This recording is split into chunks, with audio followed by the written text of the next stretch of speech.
الحمد لله نحمده ونستعينه ونستغفره ونؤمن به ونتوكل عليه ونعوذ بالله من شرور أنفسنا ومن سيئات أعمالنا من يهده الله فلا مضل له ومن يضلله فلا هادي له ونشهد أن لا إله إلا الله وحده لا شريك له ونشهد أن سيدنا ومولانا محمدا عبده ورسوله صلى الله تعالى عليه وعلى آله وأصحابه وبارك وسلم تسليما كثيرا كثيرا. أما بعد فأعوذ بالله من الشيطان الرجيم. بسم الله الرحمن الرحيم. إنا أنزلناه في ليلة القدر وما أدراك ما ليلة القدر ليلة القدر خير من 1000 شهر تنزل الملائكة والروح فيها بإذن ربهم من كل أمر سلام هي حتى مطلع الفجر. صدق الله العظيم. اس سورت میں قدر کا لفظ 3 مرتبہ آیا ہے. اس وجہ سے اس سورت کا نام سورہ قدر رکھا گیا ہے. اس کا شان نزول روایت میں آتا ہے حضرت نبی کریم صلی اللہ علیہ وسلم نے صحابہ اکرام کے سامنے بنی اسرائیل کے ایک شخص کا تذکرہ کیا جو 1000 مہینے تک مسلسل اللہ کی عبادت کرتا رہا اور پل جھپکنے کے برابر بھی اللہ کی نافرمانی نہیں کی. تو صحابہ اکرام کو اس پر ہوا کہ اللہ کے رسول ہمارے پاس تو اتنی لمبی عمریں ہیں نہیں کہ ہم اتنی ساری عبادت کریں. ابن کثیر میں یہ روایت ہے کہ اللہ کے نبی صلی اللہ علیہ وسلم نے بنی اسرائیل کے 4 شخصوں کا ذکر کیا جنہوں نے 80 برس تک مسلسل اللہ کی عبادت کی، پل جھپکنے کے برابر بھی اللہ کی نافرمانی نہیں کی. حضرت ایوب علیہ السلام، حضرت زکریا علیہ السلام، حضرت حزقیل اور حضرت یوشع علیہ السلام، یہ 4 شخصوں کا تذکرہ کیا اور کہا یہ حضرات 80 سال تک مسلسل اللہ کی عبادت کرتے رہے، پل جھپکنے کے برابر بھی اللہ کی نافرمانی نہیں کی. اس پر صحابہ اکرام کو یہ رنج ہوا کہ ہم تو ایسی عبادت کر ہی نہیں سکتے، ہماری عمر ہی 80 سال کی نہیں ہوتی. تو اللہ رب العزت نے آپ علیہ السلام پر یہ صورت نازل فرمائی کہ ان جو ہے تذکرہ ہے کہ یہ اللہ رب العزت لیلۃ القدر یہ 1000 مہینوں سے بھی بڑھ کر ہے.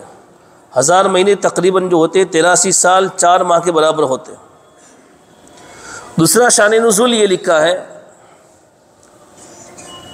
اللہ کے نبی صلی اللہ علیہ وسلم نے جو ہے پچھلی امتوں کی عبادتوں کا تذکرہ کیا اور آپ نے فرمایا، ترمذی شریف کی روایت ہے، اعمار امتی ما بین 60 الی 70، میری امت کی عمریں 60 سے 70 برس ہوتی ہیں. پھر آپ نے آگے فرمایا بہت کم حضرات میری امت میں ایسے جو اس سے آگے بڑھیں گے، 70 سے آگے بڑھنے والے، ورنہ عام متن امت کا اکثر طبقہ 60 اور 70 کے درمیان میں دنیا سے رخصت ہو جاتا ہے. تو اس پر صحابہ کرام کو غم ہوا کہ اللہ کے رسول ہماری عمریں ہی کم ہے، اور ایک روایت کے مطابق خود آپ کو غم ہوا کہ میری امت کی عمریں تو کچھ بھی نہیں ہیں. تو اس پر اللہ رب العزت نے صورت نازل فرمائی. ایک بات ابن کثیر میں ترمذی کے حوالے سے ایک بات اور مزید لکھی ہے، چونکہ صورت سے متعلق وہ روایت ہے اس لیے بیان کرتا ہوں، اصل وہ تاریخ کے متعلق ہے. حضرت حسن ابن علی رضی اللہ عنہ، امام حسین کے بڑے بھائی، جب انہوں نے امیر معاویہ کے ساتھ جب صلح کر لی اور امیر معاویہ کے پاس خلافت چلی گئی تو بعض حضرات نے حضرت حسن کو تانا دیا. یہ جملہ ہے سوّت وجوہ المؤمنین، تم نے مومنین کے چہروں کو سیاہ کر دیا. یا یہ لفظ یوں کہا یا مسود وجوہ المؤمنین، اے مومنین کے چہرے کو سیاہ کرنے والے. تو حضرت حسن نے فرمایا کہ ایک مرتبہ حضرت نبی کریم صلی اللہ علیہ وسلم منبر پر تشریف فرما تھے. ترمذی شریف میں روایت ہے. تو اللہ کے نبی صلی اللہ علیہ وسلم پر کچھ احوال کھلے تو آپ نے دیکھا کہ بعد میں میری امت میں بنو امیہ کے اندر جو ہے خلافت چلی جائے گی. تو آپ کو اس کا غم ہوا. تو یہ سورت کا نزول اس وقت بھی ہوا. تو اس کی تعبیر یہ نکالی کہ بنو امیہ کے پاس اس امت کی حکومت اور خلافت جائے گی تو 1000 مہینوں سے زیادہ نہیں رہے گی. اس روایت کے راوی جو ہے یوسف ابن سعد ہے. یہ فرماتے کہ حضرت حسن نے یہ جملہ کہا. بعض حضرات نے پھر لکھا ہے کہ بالکل ایسا ہی ہم نے پایا. بنو امیہ کی خلافت امیر معاویہ سن ہجری 40 میں خلیفہ بنے ہیں اور بنو امیہ کی خلافت سن ہجری 132 سال تک رہی ہے، 132 برس. اس کے بعد بنو عباس کی حکومت شروع ہوئی ہے. اس اعتبار سے کل 92 سال ہوتے ہیں. اب اگر 1000 مہینے کہتے ہیں تو 1000 مہینے 83 برس اور 4 ماہ ہوتے ہیں. تو پھر یہاں شارحین نے اس حدیث کے ماتحت میں یہ بات لکھی ہے کہ چونکہ حضرت امیر معاویہ کی حکومت قائم ہونے کے بعد بیچ میں کچھ عرصہ پوری اسلامی جو ہے جتنے ممالک تھے ان تمام میں امیر معاویہ کی حکومت تھی. ان درمیان میں 9 برس تک مکہ اور اس کے اطراف میں عبداللہ ابن زبیر کی حکومت قائم ہو چکی تھی. تو 92 میں سے 9 برس نکال دو 83 برس ہو گئے. بنو امیہ میں 83 برس جو ہے خلافت رہی ہے. خیر تو جو ہے اللہ رب العزت نے اس امت کے لیے، چونکہ لیلۃ القدر جو ہے یہ اس امت کی خصوصیت ہے، پہلی امتوں کو نہیں ملی. پہلی امتوں کو یہ رات نہیں ملی ہے. اس رات کے اندر جب آدمی، رات بڑی فضیلت والی ہے اور اس کی فضیلت کیوں ہے؟ لیلۃ القدر کو قدر اس لیے کہتے ہیں، اس کے بعض مفسرین الگ الگ قول لکھے ہیں. ایک تو یہ کہ اس رات میں جو ہے اللہ نے جو تقدیر طے کی ہے بندوں کی، کتابوں میں آتا ہے مخلوق کو پیدا کرنے سے 1000 برس پہلے اللہ نے مخلوق کی تقدیروں کو لکھ دیا تھا. تو اللہ نے جو مخلوق کی جو تقدیریں طے کی، دنیا میں کتنا جینا ہے، کیا کھائے گا، کہاں رہے گا، نیک ہوگا بدبخت ہوگا، ساری تقدیریں لکھی ہیں. یہ تقدیریں جو اللہ نے طے کی ہوئی ہے، قدر کے معنی طے کرنا، قدر کے معنی ہوتا ہے طے کرنا. تو اللہ نے جو تقدیریں طے کی ہے، یہ تقدیروں کا طے کرنا جو اللہ نے پہلے سے کر لیا ہے، اس رات میں اللہ تعالیٰ فرشتوں کو انسانوں اور مخلوق کی جو ہے کائنات کی مقدرات کو سونپتا ہے. سورہ دخان میں بھی انا انزلناہ فی لیلۃ مبارکۃ انا کنا منذرین فیہا یفرق کل امر حکیم. بعض حضرات نے اس آیت سے لیلۃ القدر کو مراد لیا ہے اور بعد میں جو ہے 15ویں شعبان کی رات کو بھی مراد لیا ہے. تو چونکہ اس رات میں بندوں کی تقدیریں فرشتوں کو سونپی جاتی ہے اس لیے اس کو لیلۃ القدر کہتے ہیں. بعد نے وجہ یہ لکھی کہ اس رات میں عبادت کی جو ہے قدر بڑھ جاتی ہے. ایک آدمی یہاں پر عبادت کرتا ہے اور ایک آدمی مسجد نبوی میں حرم میں عبادت کرتا ہے. عبادت ہے، لیکن مقام کو دیکھتے ہوئے جب اس کی قدر و منزلت بڑھ جاتی ہے تو بعض مرتبہ زمانے بھی ایسے ہوتے ہیں، اس اعتبار سے بھی جو اس کی قدر و منزلت بڑھ جاتی ہے. بعض نے کہا ہے چونکہ اس رات میں عبادت کرنے والے عابدین حضرات کی قدر و منزلت اللہ کے وہاں بڑھ جاتی ہے، اس وجہ سے اس کو لیلۃ القدر کہا ہے. تو اس رات میں عبادت کرنا یہ بڑی مبارک بابرکت رات ہے. کب ہوتی ہے؟ علماء کا یہ قول ہے کہ یہ رات رمضان میں ہوتی ہے. کون سی رات ہے؟ اس کے بارے میں 50 کے قریب اقوال ہیں، الگ الگ قول لکھے ہوئے ہیں، چونکہ اللہ رب العزت نے یہ رات امت سے چھپائے رکھی ہے. ایک مرتبہ آپ علیہ الصلوۃ والسلام باہر تشریف لائے، حضرت شیخ نے یہ فضائل اعمال میں یہ روایت لکھی ہے تاکہ امت کو جو اس رات کا پتہ بتاؤ یہ رات کب ہوتی ہے۔ ان دو آدمیوں کی جھگڑے کی وجہ سے کعب ابن مالک اور عبداللہ ابن حضرت، یہ دو صحابی آپس میں جو ہے معاملہ یہ ہوا تھا کہ کعب ابن مالک جو ہے عبداللہ ابن حضرت کے پاس کچھ ان کا قرضہ تھا، قرض مانگ رہے تھے۔ تب قرض خواہ تو چاہے گا کہ مقروض کہیں بھی مل جائے فوراً اس کو پکڑے، تو یہ مسجد میں ہی مل گئے۔ تو کعب ابن مالک نے عبداللہ ابن حضرت سے جو ہے قرض کا مطالبہ کیا، اس میں بات بڑھی اور تو میں شروع ہو گئی اور آواز کچھ بلند ہو گئی۔ حضرت نبی کریم صلی اللہ علیہ وسلم اسی وقت میں اپنے حجرہ مبارکہ سے باہر تشریف لائے تاکہ امت کو بتاؤ کہ یہ رات کب ہے، اس کی تعین بتانے کے لیے۔ لیکن جب ان دو صحابی کو آپس میں جو ہے بحث و مباحثہ کرتے ہوئے دیکھا تو اللہ کے نبی صلی اللہ علیہ وسلم اس میں مشغول ہو گئے،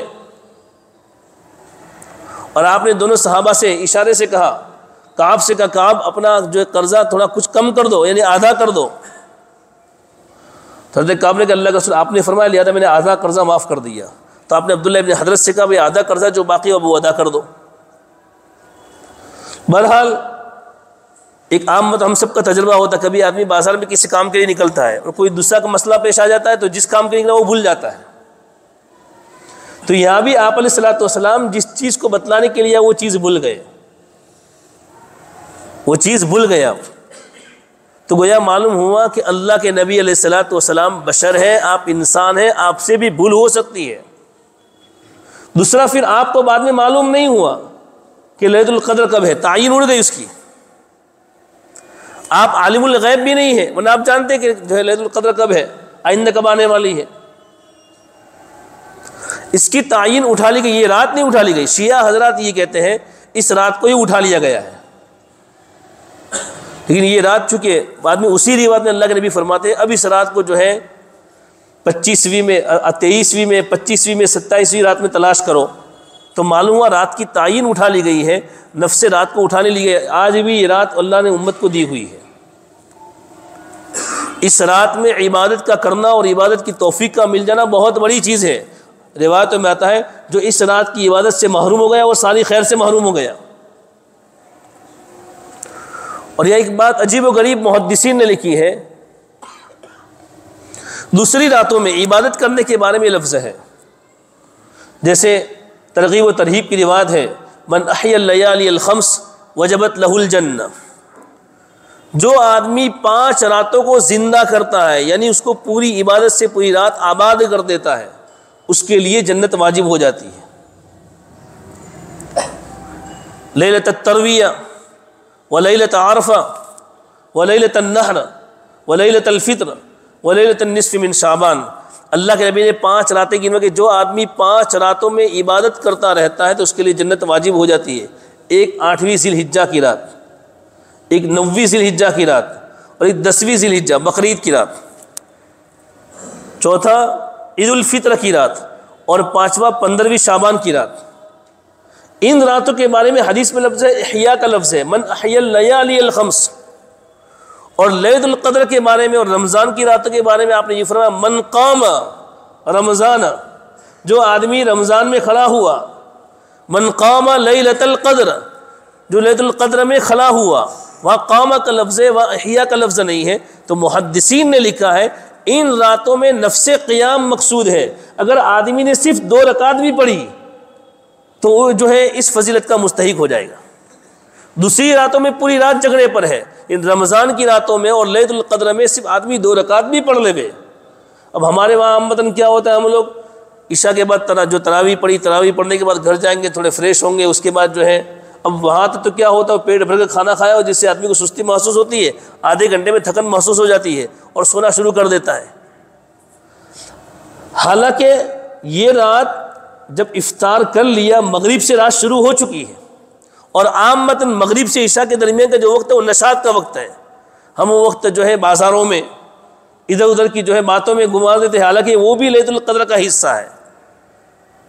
آدمی کو چاہیے کہ مغرب کی نماز کے بعد جب افطاری کر لی ہے، بلکہ یہاں پر بعض علماء یہ ہمارے حضرت کا یہ ملفوظ ہے کہ یہاں کہ جو آدمی لیلۃ القدر کی رات میں، اب رات ہے تو رات تو چونکہ مغرب سے شروع ہو چکی ہے تو آدمی کو چاہیے مغرب کی نماز بھی تکبیر اولیٰ کے ساتھ پڑھے، بلکہ رمضان کے اندر آدمی افطار میں اتنا مشغول نہ ہو جاوے کہ اس لیے کہ روایتوں میں آتا ہے جو آدمی عشاء کی نماز تکبیر اولیٰ کے ساتھ پڑھتا ہے اس کو آدھی رات کا ثواب ملتا ہے، آدھی رات کی عبادت کا ثواب ملتا ہے، اور جو فجر کی نماز تکبیر اولیٰ کے ساتھ پڑھتا ہے اس کو آدھی رات کی عبادت کا ثواب ملتا ہے۔ گویا جس نے فجر کی اور عشاء کی دونوں نمازیں تکبیر اولیٰ کے ساتھ پڑھی پوری رات کا ثواب اس کو مل جاتا ہے۔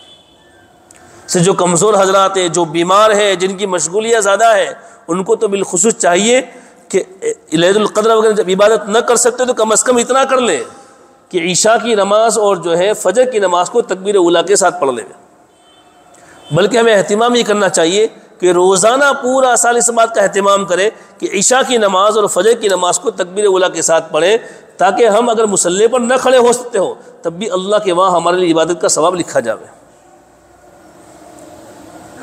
عشاء کی نماز اور فجر کی نماز، عشاء کی نماز کی روایتوں میں یہ نماز جو ہے منافقین پر بھاری ہوتی ہے۔ منافقین کے بارے میں لکھا ہے کہ جب وہ نماز میں وَإِذَا قَامُوا إِلَى الصَّلَاةِ قَامُوا كُسَالَىٰ، جب نماز میں کھڑے ہوتے سستی سے کھڑے ہوتے ہیں۔ فجر کی نماز میں ہمارا حال کیا ہوتا ہے؟ امام نے کیا پڑھا ہم کو کچھ معلوم نہیں ہوتا، ہمیں کچھ معلوم نہیں ہوتا، اللہ اوپر کے نماز میں شریک ہوتے پھر معراج میں چلے جاتے۔ تو سستی کے ساتھ نماز پڑھنا یہ منافقین کی عادت تھی۔ مومن جو سستی کے ساتھ نہیں پڑھتا، اللہ کے سامنے کھڑا اور سست کھڑا ہو۔ خیر، تو لیلۃ القدر میں آدمی اگر دو رکعت بھی پڑھ لیتا ہے تو اللہ کی ذات سے امید ہے اس کو یہ جو فضیلت ہے جو لیلۃ القدر کے بارے میں ہے وہ اس کا مستحق بن جائے گا۔ اس رات میں اللہ نے تعین کو اٹھا لیا، اس میں امت کے لیے بھلائی ہے۔ اگر کیوں علماء نے ایک وجہ یہ لکھی ہے، اگر رات کی تعین ہوتی تو آدمی دوسری راتوں کو چھوڑ دیتا، اسی رات میں صرف عبادت کرتا تو دوسری راتوں کی عبادتوں سے محروم ہو جاتا۔ اور دوسری ایک خیر امت کے لیے یہ بھی لکھی ہے کہ بعض مرتبہ بعض آدمی گناہوں کا اتنا عادی ہو جاتا ہے کہ اس کے سامنے کیسا بھی مرحلہ، کیسا بھی وقت ہو، کیسی بھی جگہ ہو، تب بھی وہ گناہ چھوڑتا نہیں ہے۔ تو اس کو معلوم ہوتا آج کی رات جو ہے لیلۃ القدر کی رات ہے، پھر بھی گناہ کرتا تو یہ تو گویا اللہ پر جرت کر رہا ہے، تو اور زیادہ اللہ کی طرف سے جو ہے یہ ملامت کا اور عذاب کا زیادہ مستحق ہوتا۔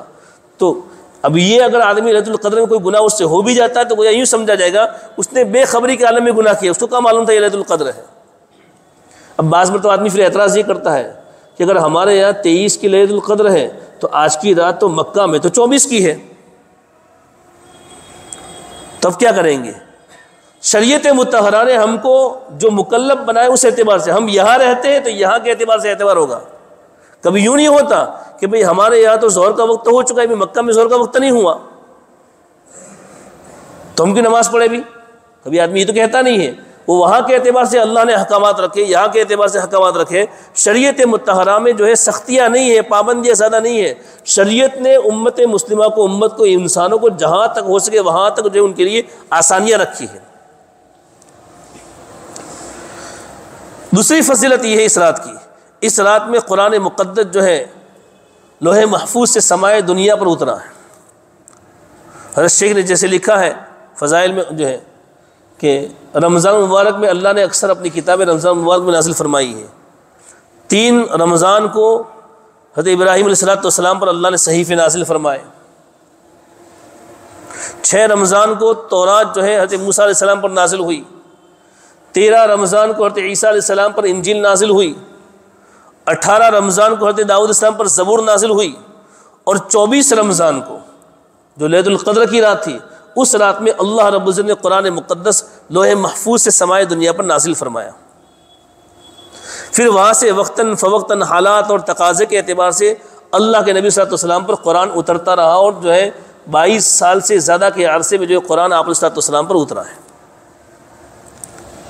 تو ایک فضیلت یہ بھی ہے کہ اس رات میں قرآن مقدس کو نازل کیا گیا ہے، اس لیے اس رات کی فضیلت بڑھ گئی ہے۔ جو قرآن یہ جو ہے ہدایت کا سرچشمہ ہے، تو انسانوں کی ہدایت کے لیے قرآن کا ہونا ضروری ہے گویا، تو بلکہ گویا نہیں بلکہ یقینی ہے، قرآن کا اس کی زندگی میں ہونا یقینی ہے، تبھی آدمی ہدایت پر چل سکتا ہے۔ تو اللہ نے ہدایت کا جو ہمارے لیے جو ذریعہ ہے وہ اس رات میں نازل فرمایا ہے۔ انا انزلناہ فی لیلۃ القدر، ہم نے نازل کیا قرآن کو لیلۃ القدر میں۔ آپ کو کیا معلوم لیلۃ القدر کیا ہے؟ لیلۃ القدر خیر من الف شہر، لیلۃ القدر 1000 مہینوں سے بڑھ کر ہے۔ تنزل الملائکۃ والروح، اس رات میں فرشتے اترتے، اور روح، فرشتوں سے مراد یعنی تمام فرشتے اترتے ہیں، اور بالخصوص روح فرشتہ. اب یہ روح کون ہے؟ ابن کثیر رحمۃ اللہ علیہ نے الگ الگ قول لکھے ہیں مفسرین کے. بعض کہتے روح سے مراد حضرت آدم علیہ السلام کی اولاد ہے، چونکہ قدر کی فضیلت کی بات یہ بھی لکھی گئی کہ اسی رات میں اللہ رب العزت نے حضرت آدم علیہ السلام کی تخلیق کی ہے، اسی رات میں اللہ نے فرشتوں کو بھی پیدا کیا ہے، اسی رات میں اللہ جنت کو سجاتا ہے. تو اس رات میں فرشتے اترتے اور روح اترتا ہے. روح سے مراد بعض نے کہا ہے بنو آدم ہے، حضرت آدم علیہ السلام کی اولاد ہے. بعض نے کہا جبریل امین خود مراد ہے، یعنی فرشتے بھی اترتے ہیں اور بالخصوص جبریل امین بھی اترتے ہیں، جو قرآن میں ان کو روح کہا گیا ہے، نزل بہ الروح الامین. اور بعد کا روح سے مراد قرآن مراد ہے، جو قرآن کو بھی قرآن میں جو ہے قرآن کو بھی قرآن مقدس میں روح کہا گیا ہے، وَأَنزَلْنَا إِلَيْكَ رُوحًا مِّنْ أَمْرِنَا. بعض نے کہا روح سے مراد ایک فرشتہ ہے جو تمام فرشتوں سے بڑا ہے. عبداللہ بن مسعود فرماتے ہیں یہ تمام فرشتوں سے بڑا ہے جو چوتھے آسمان پر ہے، 12,000 تسبیحات پڑھتا ہے روزانہ کی، اور ہر تسبیح سے ایک فرشتہ نیا پیدا ہوتا ہے. یہ اتنا بڑا فرشتہ ہے. عبداللہ بن مسعود فرماتے ہیں، ابن کثیر میں ہے، عبداللہ بن مسعود فرماتے ہیں یہ اتنا بڑا فرشتہ ہے کل قیامت کے میدان میں جب مخلوق کی جب صف لگے گی، یہ اکیلا فرشتہ صرف ایک صف میں ہوگا، اتنا بڑا فرشتہ ہے. تو اللہ تعالیٰ اس رات میں اس فرشتے کو بھی اتارتے ہیں، وہ فرشتہ بھی اترتا ہے. اور اترنے جیسے روایت میں آتا ہے کہ جبریل امین فرشتوں سے کہتے ہیں اترو، اور جو مومن حضرات کھڑے بیٹھے لیٹے جس حال میں بھی اللہ کا ذکر کر رہے ہو، ان کی جو ہے ان سے ملاقات، ان سے مصافحہ. اب ملاقات جو ہوتی بعض مرتبہ ہمیں احساس نہیں ہوتا، لیکن اس کا احساس یہ ہے کہ جب فرشتہ اس سے ملاقات کرتا ہے تو اس کے قلب میں رقت پیدا ہوتی، نرمی پیدا ہوتی ہے، اللہ کی طرف انابت بڑھ جاتی ہے، اللہ کی طرف توجہ اس کی بڑھ جاتی ہے، اللہ کی طرف جو ہے متوجہ ہو، جو اللہ کی طرف جو ہے وہ انابت اور رجوع کرنا شروع کر دیتا ہے، اللہ کے سامنے رونا شروع کر دیتا ہے. یہ فرشتے کی ملاقات کی علامتیں ہیں. بہت سے ایسے اللہ کے بندے دیکھے کئی سال ہو گئے ان کی لیلۃ القدر کبھی چھوٹتی نہیں ہے، پورا رمضان اللہ کی رات جو ہے اللہ کے سامنے پوری رات کھڑے رہتے ہیں. کئی ایسے اللہ کے بندے ہیں. تو اس رات میں فرشتوں کا نزول ہوتا ہے، اور فرشتے جو ہیں ان عبادت کرنے والوں سے ملاقاتیں کرتے ہیں، دعائیں مانگنے والوں پر جو ہے ان کی دعاؤں پر آمین کہتے ہیں.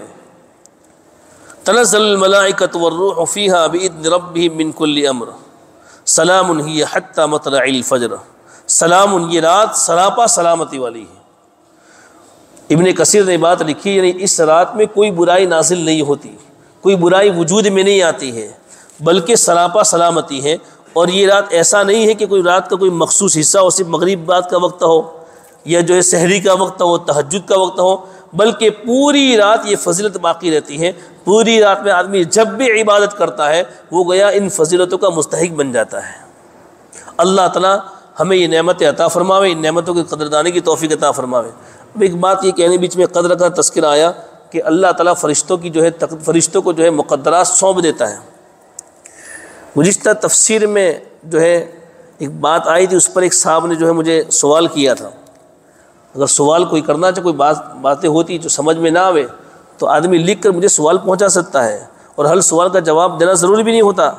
ہر آدمی ہر چیز کو جانتا، اس کا دعویٰ بھی نہیں کر سکتا. امام مالک رحمۃ اللہ علیہ سے سوال پوچھا گیا تو کہا لا ادری، میں نہیں جانتا ہوں. اتنا بڑے امام تھے. دوسرا سوال پوچھا گیا، میں نہیں جانتا ہوں. عالم الغیب، اور بلکہ ہر چیزوں کو جاننے والا تو اللہ رب العزت ہے. جس چیز کا علم اگر اللہ نے دیا ہوگا وہ بات سامنے آ جائے گی.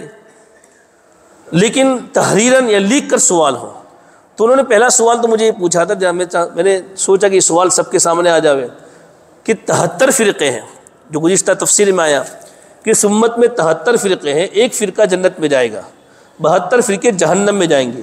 تو کیا یہ 72 فرقے جو جہنم میں جائیں گے ہمیشہ کے لیے جائیں گے؟ یہاں ملا علی قاری رحمۃ اللہ علیہ تفسیر سے لکھا ہے، اس حدیث کی تشریح میں تفصیل کے ساتھ لکھا ہے اس بات کو کہ یہاں ایک تو یہ ہے کہ وہ ہمیشہ کے لیے جائیں گے، تو یہ تو نہیں ہو سکتا، اس لیے کہ ہر فرقہ دوسرے فرقے کو گمراہ کہتا ہے، کافر نہیں کہتا. اور کفر اس کی سزا ہمیشہ کی ہے. لہذا ہمیشہ ہمیں کوئی فرقہ جتنے اسلام میں جو فرقے ان کے بارے میں ہم یہ فیصلہ نہیں کر سکتے وہ ہمیشہ جہنم میں جائیں گے. تو پھر سوال یہ ہوتا ہے کہ تھوڑے وقت کے لیے جائیں گے تو یہ تو گویا ہمارے لیے بھی ہے. حدیث شریف ہے جو آدمی برے اعمال کرے گا اور بغیر توبہ کے دنیا سے چلا گیا تو اس کو بھی جہنم میں جانا ہے. تو جو آدمی اس راستے پر چل رہا ہے جس راستے پر صحابہ اکرام چلے ہیں، جس راستے پر حضرت نبی کریم صلی اللہ علیہ وسلم چلے ہیں، اس راستے پر چلنے والا آدمی بھی اگر گناہ کر رہا ہے، گناہ کبیرہ کر رہا ہے اور اس نے توبہ نہیں کی، اللہ نے معاف نہ کیا، تو اس کو بھی جہنم میں تو جانا پڑے گا. تو وہ بھی جہنم میں جا رہا ہے، دوسرے گمراہ فرقے وہ بھی جہنم میں جا رہے ہیں. تو فرق کیا ہے؟ تو ملا علی قاری رحمۃ اللہ نے یہاں پر یہ جواب دیا ہے کہ گمراہ فرقے والا آدمی جو جائے گا وہ اپنے عقیدے کے بدی کی وجہ سے، عقیدے کے خراب ہونے کی وجہ سے، اور یہ جو جا رہا ہے اپنے عمل کے خراب ہونے کی وجہ سے. دونوں کی وجہ الگ ہے. ایک آدمی مسجد میں آیا ہے تلاوت کرنے کے لیے اور دوسرا آدمی مسجد میں آیا سونے کے لیے. تو مسجد میں تو یہ بھی آیا وہ بھی آیا، ان دونوں کے آنے کی وجہ الگ ہے. ایک آدمی بازار میں گیا اپنی ضرورت کو پورا کرنے کے لیے، کوئی چیز خریدنے کے لیے، اور دوسرا آدمی بازار میں بس ویسے ہی وقت گزارنے کے لیے. تو دونوں کے آنے کا فرق ہے.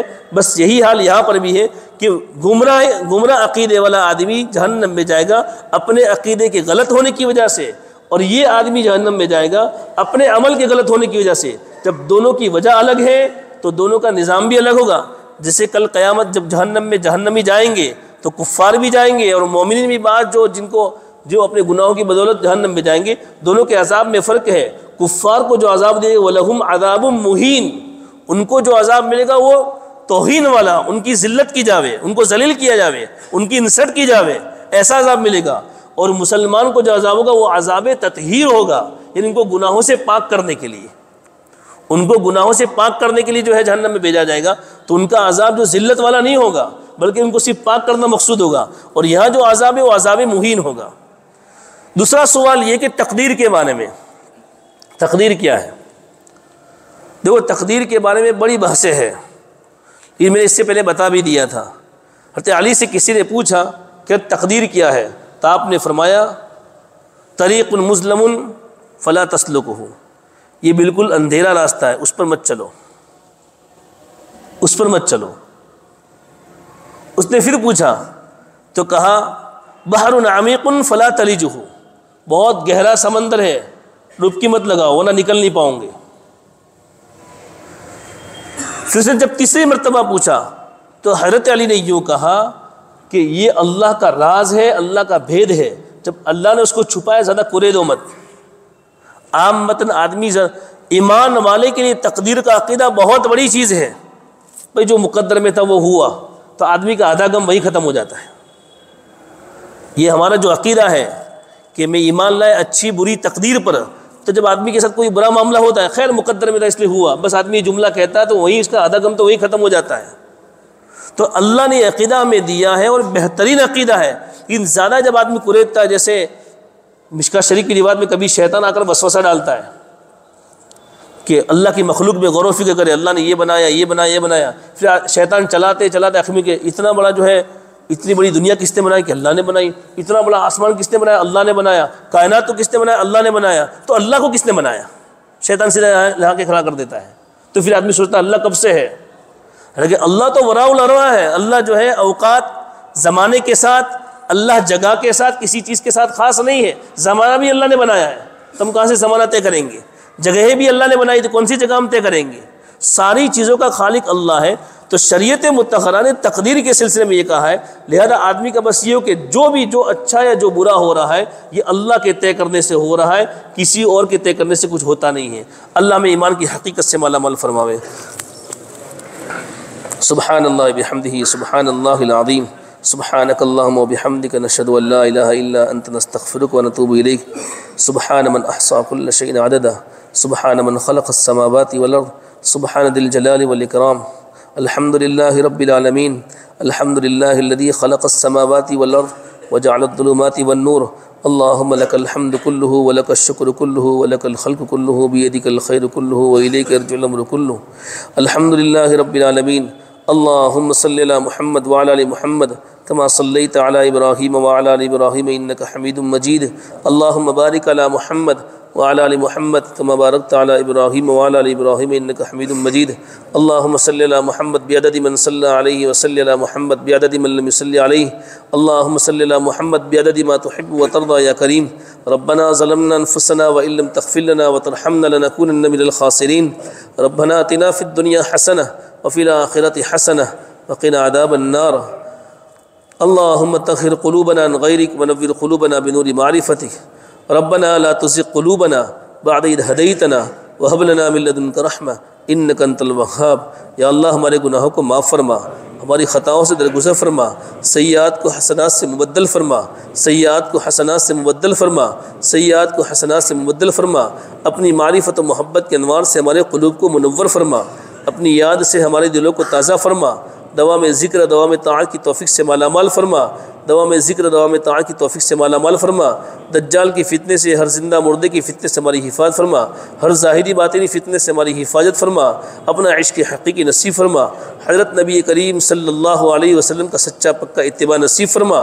ہماری اولادوں کی اپنی شان ربوبیت سے بہترین تربیت فرما، ان کو عقائد حقہ، علوم نافعہ، اعمال صالحہ، اخلاق فاضلہ سے مالا مال فرما کر ہماری آنکھوں کی ٹھنڈک بنا، ہماری نجات کا ذریعہ بنا، ہمارے صدقہ جاریہ بنا. برے کردار سے، برے گفتار سے، برے لوگوں کی بری صحبت اور برے اثرات سے ان کی پوری حفاظت فرما. یا اللہ مسلمانوں کی حفاظت فرما، مسلمانوں کی مدد فرما، مسلمانوں کی نصرت فرما، مسلمانوں کی حفاظت فرما، مسلمانوں کی نصرت فرما، مسلمانوں کی مدد فرما. مسجد اقصیٰ کے حرمین شریفین کی حفاظت فرما، مساجد کی، مدارس کی، مکاتب کی، خانقاہوں کی، تبلیغی جماعت کی، دین کے ٹھیوں اور ٹھکانوں کی، اور دنیا میں جہاں کہیں دین کا کام جس شکل میں ہو رہا ہے اگر وہ آپ کے نزدیک مقبول و محبوب ہو، یا اللہ اس کی حفاظت فرما. کام کرنے والوں کی حفاظت فرما، کام کرنے والوں کی نصرت فرما، کام کرنے والوں کی مدد فرما. ہمارے بیماروں کو شفا نصیب فرما، ہمارے بیماروں کو شفا نصیب فرما. ہمارے مرحومین کی مغفرت فرما، ہمارے مرحومین کی مغفرت فرما، ہمارے مرحومین کی مغفرت فرما. ان کی قبروں کو نور سے منور فرما، ان کے درجات کو بلند فرما، انہیں کروٹ کروٹ جنت نصیب فرما. اپنا قرب، اپنے نبی کی معیت نصیب فرما. ہمیں کامل اسلام والی زندگی، کامل ایمان والی موت نصیب فرما. کامل اسلام والی زندگی، کامل ایمان والی موت نصیب فرما. یا اللہ جن کی اولاد نافرمان ہے، یا اللہ ان کو تیرا اور ان کے والدین کا مطیع و فرما بردار بنا. یا اللہ مقروضین کے قرضوں کی ادائیگی اب سے شکل صورت پیدا فرما. پریشان حالوں کی پریشانی کو دور فرما. اللہ ہونے والے اجتماع کو بے انتہا قبول فرما. صفات قبولیت سے آراستہ اور پیراستہ فرما. ہر شریر کی شرارت سے، ہر فتین کے فتنے سے، ہر خبیث کی خواصت سے اس کی پوری حفاظت فرما. عالمگیر ہدایت کے فیصلے فرما، عالمگیر ہدایت کے فیصلے فرما. ہم سب کے لیے قرآن کی نسبت پر جمع ہونے کو قبول فرما. ہم سب کے لیے قرآن کی نسبت پر جمع ہونے کو قبول فرما. قرآن کے نور سے ہمارے قلوب کو منور فرما. جو مانگو بھی عطا فرما، جو مانگنے سے بھی عطا فرما. حضرت نبی کریم صلی اللہ علیہ وسلم کے صدقے طفل میں ہماری دعاؤں قبول فرما. اللہم ربنا تقبل منا انک انت السمیع العلیم وتب علینا یا مولانا انک انت التواب الرحیم. وصلی اللہ تعالی علی خیر خلقہ محمد وعلی آلہ وصحبہ اجمعین برحمتک یا ارحم الراحمین.